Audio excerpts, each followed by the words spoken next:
This is Plant-Based Briefing, Diet, Lifestyle, and Prostate Cancer, Part 1 by Dr. Shireen Kassam at plantbasedhealthprofessionals.com.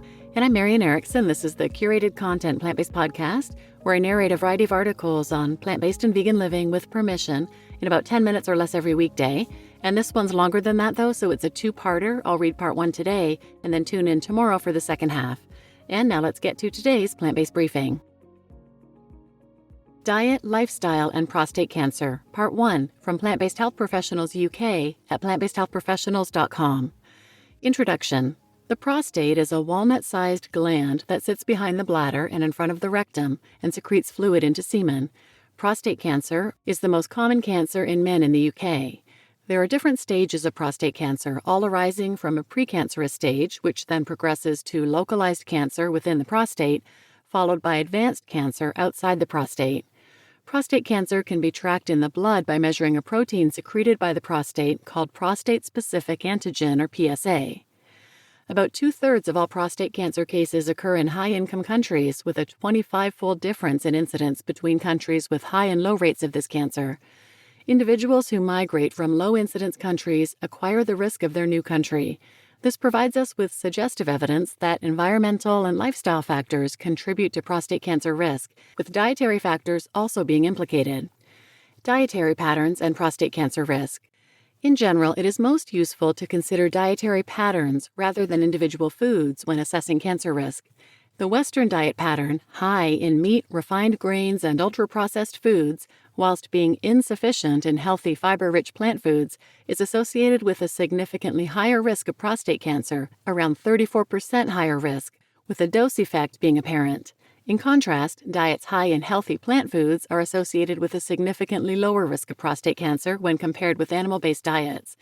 When considering the Plant-Based Dietary Index, men who adhere to a healthy plant-based diet with a focus on fruit, vegetables, whole grains, beans, nuts, and seeds have a significantly lower risk of prostate cancer, a 14% reduction, with a greater reduction, 44%, for the risk of aggressive prostate cancer.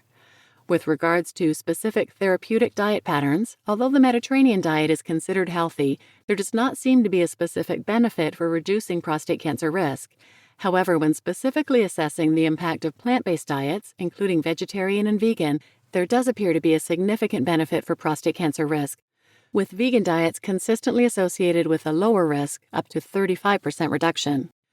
Plant-based diets are thought to be beneficial because they're higher in health-promoting nutrients, such as in fiber, antioxidants and anti-inflammatory compounds, and low in harmful nutrients, such as saturated fat, heme iron, and other cancer-causing compounds. Specific foods implicated in the development of prostate cancer. Dairy. Dairy from cows has consistently been associated with a higher risk of prostate cancer. In an analysis from the Adventist Health Study 2 linked here, which includes participants following a variety of diet patterns from omnivorous to vegan, men consuming 430 grams per day of dairy compared to those consuming 20.2 had a 27% increased risk of developing prostate cancer. The major rise in risk of prostate cancer was seen to occur between the zero intake category and second quintile of the dairy users, with the risk then remaining high but plateauing. Compared to participants consuming zero dairy, those consuming the most had a 60% increased risk. These data are supported by meta-analyses that have demonstrated a dose-dependent increase in prostate cancer risk with dairy consumption. Why might this be? One important factor is that dairy, and indeed diets high in animal products, result in higher blood levels of IGF-1.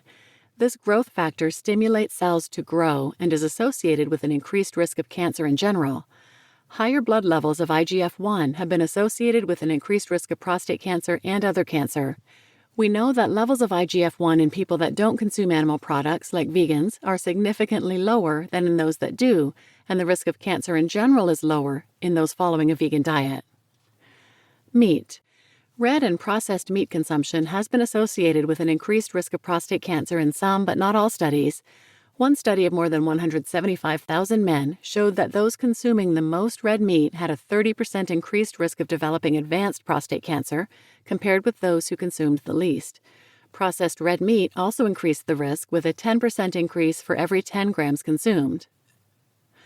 In a meta-analysis that included nearly 2 million participants, processed red meat consumption was associated with a dose-dependent increase in prostate cancer risk.